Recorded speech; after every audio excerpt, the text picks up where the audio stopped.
Ok, dajmo mi malo pogledati v prihodnost. Pred nami je zadnji teden pred temi burnimi, intenzivnimi volitvami, ki bodo morda spremenile prihodnost naše Slovenije, upam, da na boljše. Um, in da ne bomo gledali v preteklost, dajmo gledati v prihodnost. Robert je rekel, da bi se rad pogovarjal o prihodnosti, tako da jaz sem ustregla in gremo pogledati, kaj energije kažejo, da se napoveduje za prihodnji teden. Ne bom se fokusirala na izid volitev, ampak samo na dogodke, okay, oziroma na energije, ki se obetajo v prihajajočem tednu. In dajmo si izbrati najprej našega predsednika vlade, doktorja Roberta Goloba. Energije, pokažite mi, kakšen bo njegov teden.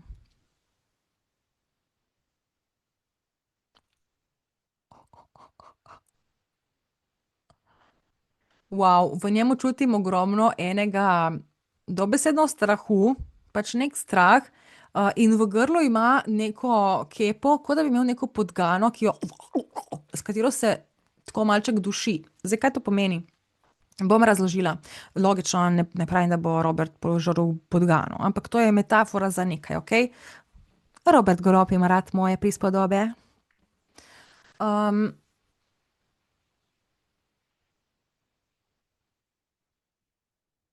In čutim ga, da se hoče skriti, ampak ne ve, da tega ne sme narediti. Se pravi, njegov teden bo zelo pester. Nekaj se bo zgodilo. Danes je petek, ko to snemam, ok, petek 13. Petek 13. Fantastično, in ura je 13. 13:40.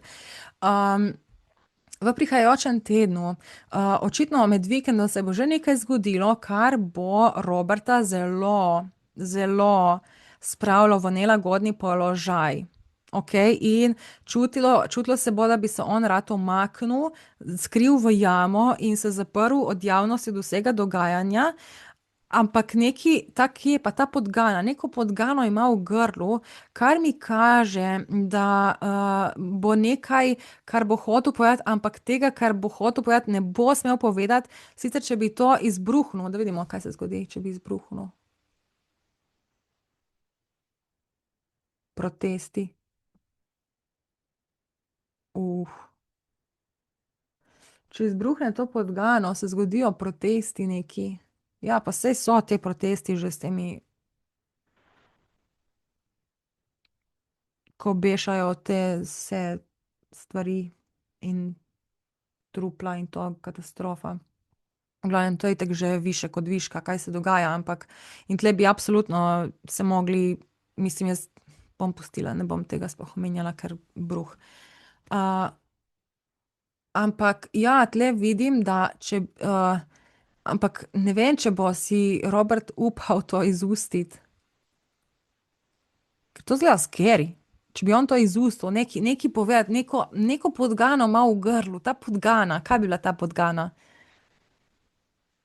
Mm,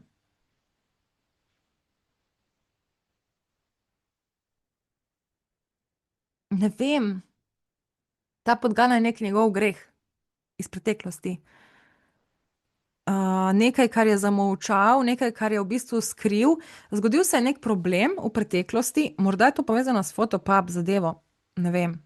Ampak recimo, zgodil se je nek problem v preteklosti in ta problem je povzročil veliko škode. In on je našel krivca za to škodo, ampak je to zamolčal, zato ker če bi to takrat povedal, um, bi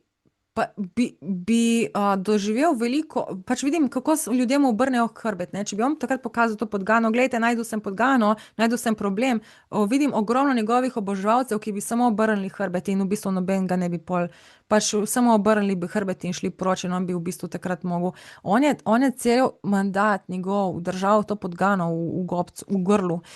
Kaj to pomeni? Torej, da je držal neke besede, da je skrival neke stvari, da je skrival problem. In zdaj to ga bo začelo ful dušiti, zato ker se bo nekaj pojavilo, kar bo mm,